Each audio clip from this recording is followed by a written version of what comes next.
Welcome to the Hidden Heroes Talk Show. My name is Ariel. Tonight we have guest speaker Marc. Welcome, Marc. Thank you for being here. We're so delighted. Will you tell us where you're from and a little bit about yourself? Sure. My full name is Marc Hirsch, and I am from New York City. I was born in Manhattan, and I was raised in the Bronx. Okay. I am a physician who retired in 2011, and I have been writing since just before I retired. Gotcha. And what do you do for career-wise? I volunteer as a physician at a local free clinic, and I write detective fiction. Okay. What got you started writing? And when did you start? Well, I've been told by a lot of people in my life that I had so many interesting adventures that I ought to write a memoir. So 10 years or more ago, I started collecting autobiographical sketches of myself, and about a few years ago, I started thinking about putting them together into a book, and I started reading them. And I was very discouraged because they really were not all that as exciting as I thought they might be. And I realized I did not know how to write. So I went to a writer's workshop on Cape Cod, and in order to get into one particular workshop within that seminar, I had to write a chapter of fiction. And I wrote a chapter which became the fifth chapter of my first book. And I fell in love with fiction, and I put aside my ideas about writing my memoirs, although I have gone back and redone some of the memoirs. But I just love writing fiction. I love detective fiction specifically. Years ago, I lived alone in a cabin off the coast of British Columbia, and for entertainment, I read box loads of paperbacks that I brought and read by kerosene lamp. And just since then, I've just loved detective fiction. That's awesome. What was the name, or what is the name of your first book? The name of my first book is The Case, and Marc is spelled with a C. It's on Amazon and Kindle. Nice. And when was that released? Originally, I self-published it, and that was in 2012. But in the last year, I have signed up. I've contracted with a publisher, a small publisher in Louisville, Kentucky, called Books, Authors, and Artists, and they have re-edited that first book and republished it as a second edition on Amazon. Okay. That's awesome. And that just happened when? That happened a few months ago. And since that time, I have written actually, since I originally wrote that book, I wrote a screenplay of it, which this publisher is going to probably market at some point. But I'm into my next book, which is a sequel to that first one. I think I'm going to write a small series Oh, about this character. that's awesome. Can you give us a synopsis of the story? Of the first book, the first book follows it's in 1955, starts out in New York City, and this turned out to be a woman because that's what I wrote for the exercise in the seminar. She's 39 years old, and she is divorced, living in the Bronx in my old apartment that I grew up in, and she works for lawyers down in New York City.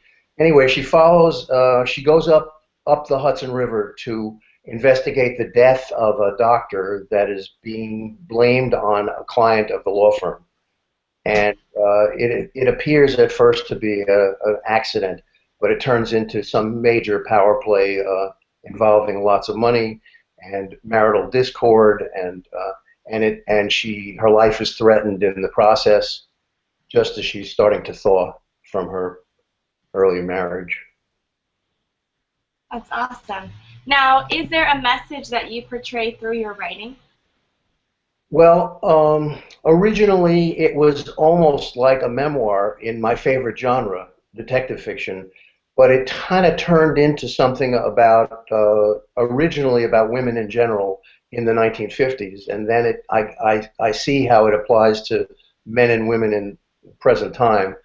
Uh, it sort of highlights Alice is the main character, her role in society after World War II. She loses her job when the men come back from World War II, and she's a woman out of her time.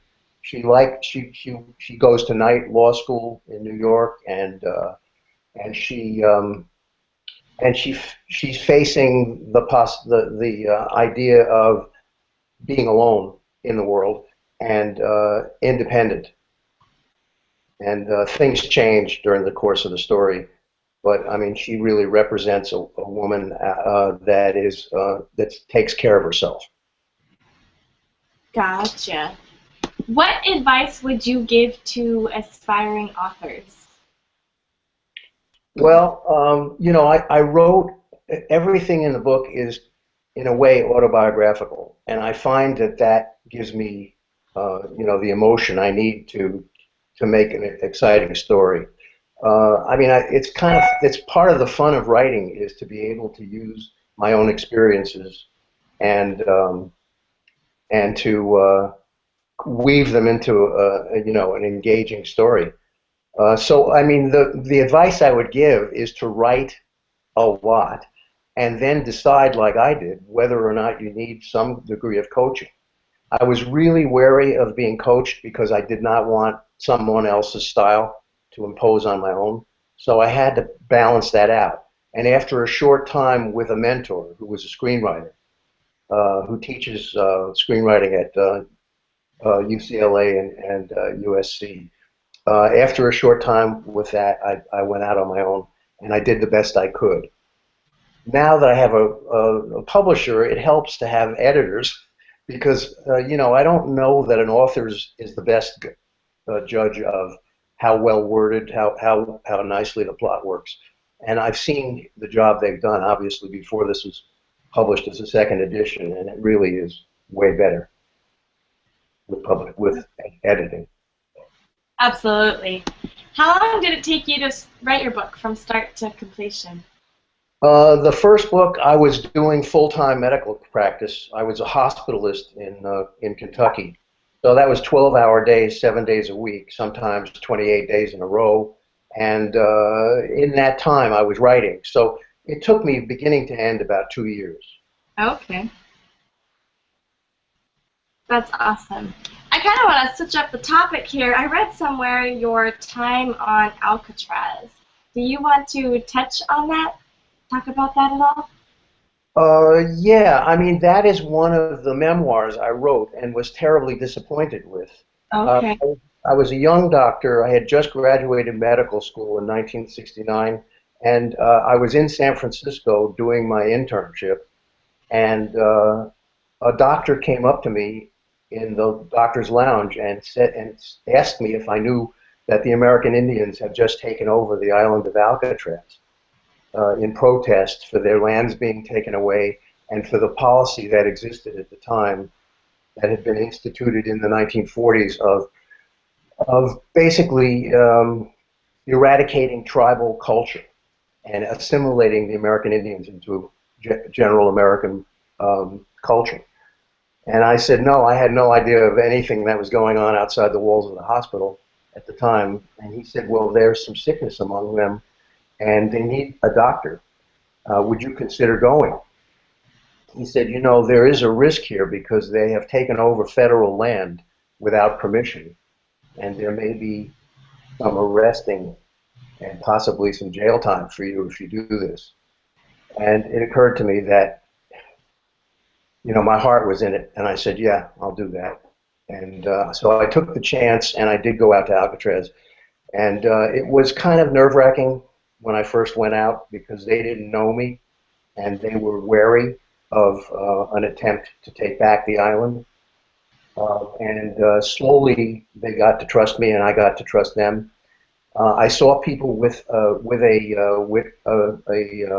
medicine woman because the people would not trust me as a doctor they weren't familiar with, and she had to approve whatever I told them needed doing. And it worked out really good. I mean, it was amazing. I mean, it was really an amazing experience, especially the very first time I went out there, because the leader of their group on the island, his name was Richard Oakes, and he took me on a tour of the island and showed me Al Capone's cell. Um, showed me around where the people who, when the island was operated as a prison, where the people lived, and so on. And he slowly introduced me to the other people that were out there. There were a lot of young men who were very heavily armed, uh, and that was somewhat intimidating to me. But having surrendered to the process, I just took care of the business in hand. And every day, another private yacht would pick me up, and as the movement gained momentum, the people in the San Francisco Bay Area got behind it and were very supportive of it. So private boats would come and pick me up at a different pier on the Embarcadero. Somebody would give me a slip of paper with a number on it, and that would be the pier I go to at a certain time in the afternoon. And I get picked up and go out there for an hour or so. And I didn't have to do that very long before there were a ton of doctors looking to go out there and help. So Thanksgiving Day of 1969 was my last day there.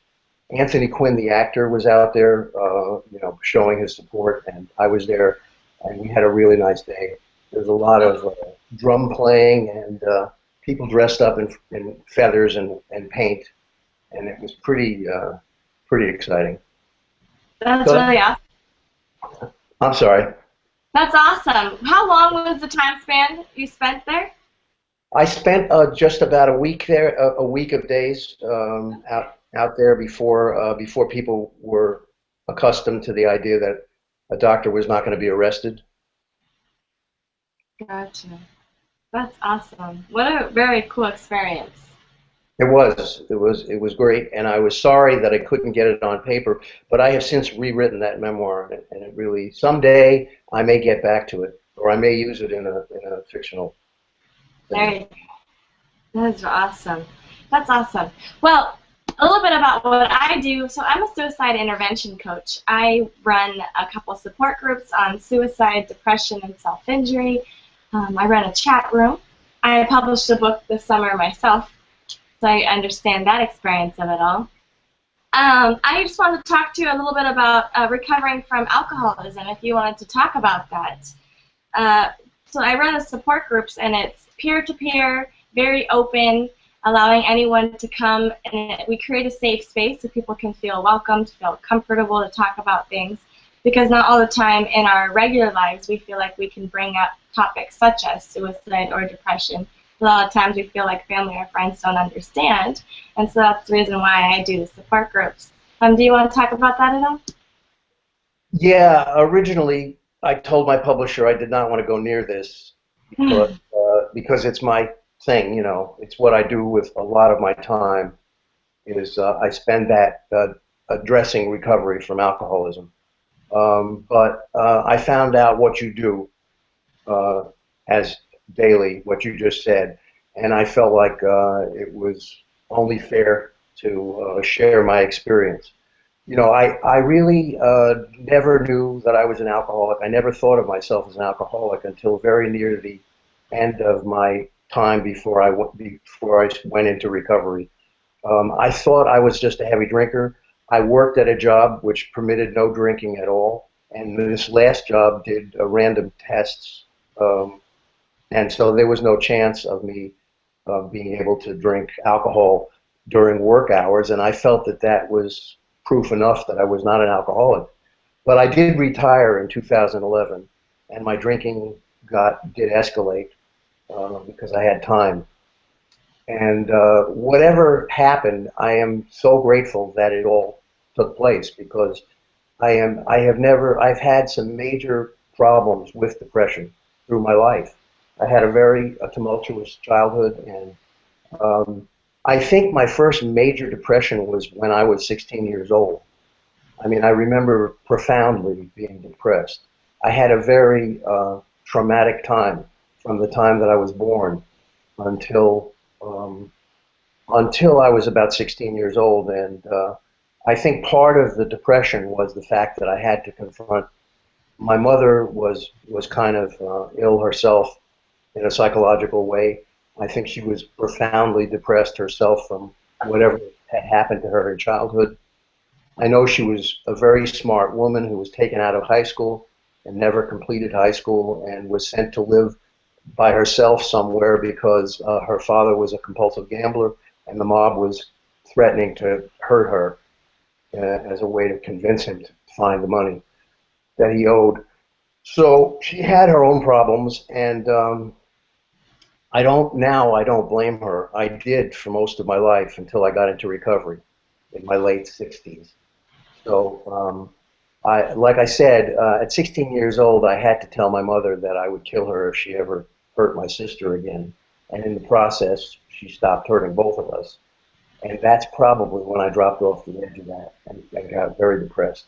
And I stayed depressed until I left home to go to college. My folks did not have the money to send me to college or medical school, and I didn't even know I was smart enough to do either of those. But it turned out I was, and so my father helped me find the money. My father worked 7 days a week and was very unaware of what was happening to my sister and myself, my older sister. So my older sister is kind of a model for this Alice White character that I made up. You know, a beautiful woman. I'm sure my sister will love to hear that, but Yeah. but that's the reality. I have told my sister she ought to fake being an alcoholic and go and get into recovery. But because I really have never been even happy, let alone as happy as I am now. I really, truly am tremendously happy. And part of that is that I work a program every day of recovery, that I recognize that my top priority is, amongst other things, never to drink again, but also to keep myself fairly happy and to take care of other people in a way that you do with your intervention. You know, I feel like that's the kind of thing that I was really made to do. So it kind of is great for me to be a volunteer as a doctor rather than to be making a living at it now. And it is the best time that I've had in my career. Although I had some very exciting times because I was a doctor.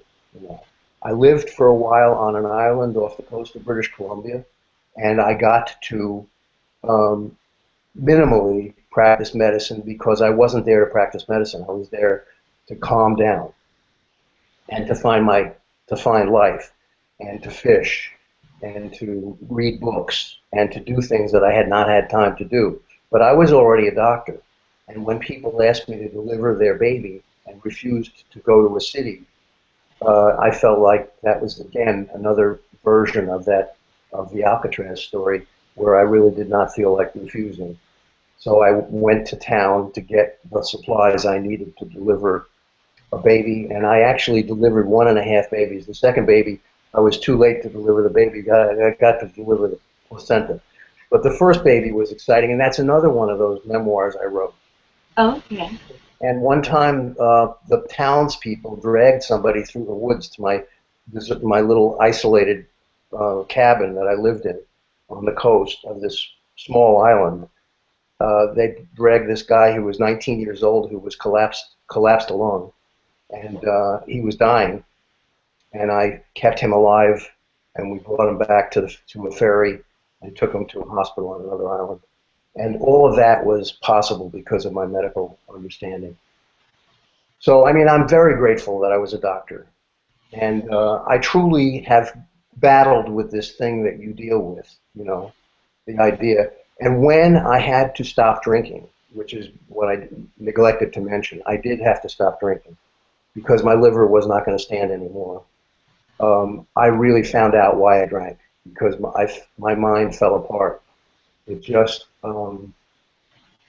the reality of life without anesthesia became overwhelming to me. And this depression that I had been keeping at bay rose up and became very dominant, as well as the idea that death might be another way to turn my lights out, as opposed to alcohol, which I had no use for anymore, or I was unable to use. So that's why I'm talking about this, because of what you do for a living, because I love the idea that you do that. And it's the kind of thing I do now. I do it in public. I do it with other alcoholics, but I also go behind bars once a week. And, uh, and I go in and carry this information that I have about recovery to people who want to have it. And so many of the people in jail that I see are there as a result of drug and alcohol related behavior. So, Absolutely. well, so I am doing what I want, what I've always been made to do, and I'm also keeping my attention off myself, which is the worst place it could possibly be. So I'm really thrilled with this part of my life, and I'll tell you something else. My wife is too, because before I went into recovery, she was really worried for me. She'd never seen me like that. She'd never seen me like that. We've been together 20 years. Um, and she had never seen me so depressed and so frightened and so angry. And she thought she was going to have to call somebody to take me away, or she was going to kill me, either one of those two, because I was so difficult to live with. And now she is thrilled. She's really happy for me, and she's happy with me. And I saw her write, she wrote an email to somebody that got bounced back with the reply, and she said she had written, my old lovable husband is back. And it Aww. broke my heart. So, there was a time when I was in that depression before I realized I was an alcoholic. I read someone's book about alcoholism, his own. It was called Trouble is a Gift, by a guy named James Cusack, who runs a rehab center in the mountains of New York. And um, let's see, I forget the point I was going to make. Oh, I didn't realize I was an alcoholic, is what the bottom line was. And when I realized that even though I hadn't drunk for a number of months, that all of this was a problem, I got help. And it was not easy, but I did. Scariest part of my life, because I figured if this didn't work, I was in deep trouble. Yeah, I'm sure. Advice would you give to people who are just starting this transformation or this journey to recovery? To have some hope, because there aren't many recovery programs that don't work. They almost, I venture to say that they almost work 100% of the time. The problem with them is that they're really a pain, because they require a daily commitment. And if you are willing to commit before you feel better, I think that's the biggest piece of advice, is don't quit before the miracle happens. Because I had nowhere else to go. So, I mean, desperation is a good thing in this case, because it drove me, even when I had no proof, it drove me to have some sort of hope, because I really had no alternatives. I had been to psychiatrists, and they did not give me any hope for being happy. They told me that my best chance was to be functional, and I just didn't believe that was good enough. And thank God they were wrong. But you got to be an alcoholic to understand this, and you have to be there to know that it is possible to recover. But you got to dedicate yourself to it as the highest priority, above my marriage, above my job, above everything. I mean, if I could be this happy, and it would require that I live in a cardboard box with no car and no house, I would do it, because I was in pain, and I don't want to ever be there again.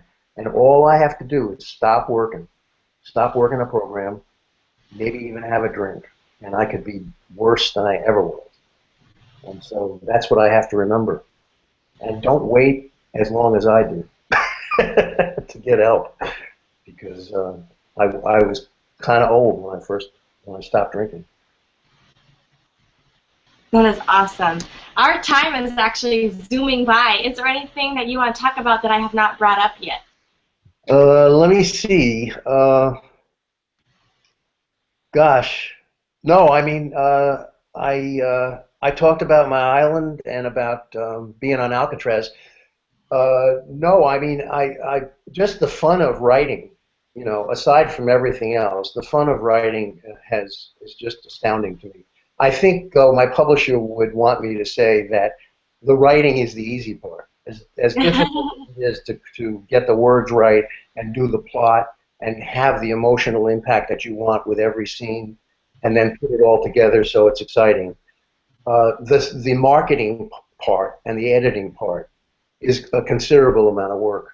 And I wouldn't be talking to you if it weren't for the fact that I have to be involved in the marketing. And I would not have been involved with the marketing to this extent if I hadn't gotten myself a publisher. But I got a publisher in order to motivate myself.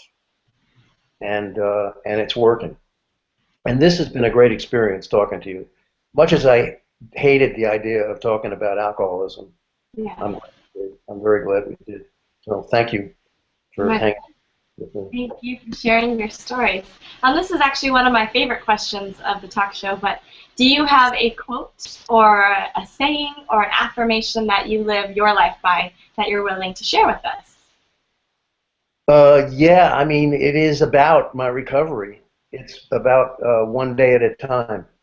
I mean, if I take on any more than one day, it's just overwhelming, and it will get me to blur out my attack on life itself.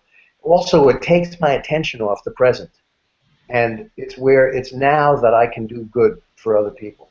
If I'm worried about what happened yesterday, or I'm in fear about what's going to happen tomorrow, I lose the beauty of today. And I mean, it seems so trite in a way to say one day at a time, but it really is the only way I can live now. And I'm so happy that I found this. Like I said, I wouldn't trade it for anything. It's been really great. It's a beautiful thing once you find your place, your purpose, and your inner peace and your inner happiness. It's a beautiful thing. Yeah, it really is. More. So, I Well, mean, just wish you such great luck with your work, and thank you for what you do. I really appreciate you out there doing that. I love Los Angeles, me too. and We got the nice palm trees out here. yeah, I do. So, yeah, no, I really have no other thoughts about except to identify my book again and the way I spell my first name, Go which for it. is The Case by Marc with a C, Hirsch, on Amazon and Kindle, and it's in its second edition. And the next book is finished, and I'm just going over it before I turn it over to strangers to edit it, and it's called Hard Case. Hard case. And Got it. there'll be a series of these Alice White investigators because my publisher kind of loves the idea. He likes the writing and the idea. So if people read it, please review it on Amazon. And I think that's all I can think of to tell you. But it's been a pleasure, really. You as well, sir. You as well. Well, thank you, everyone listening in. This is Marc Hirsch again. The name of his book is The Case, and number 2 will be Hard Case. Wait, what's number 2 again? Did I write that down? Hard Case, you got it right. Oh, yeah, Hard Case. Awesome. So the first one is The Case, the second one is Hard Case. And my name is Ariel, and you've been listening to Hidden Heroes. Thank you, and have a fabulous afternoon. You too.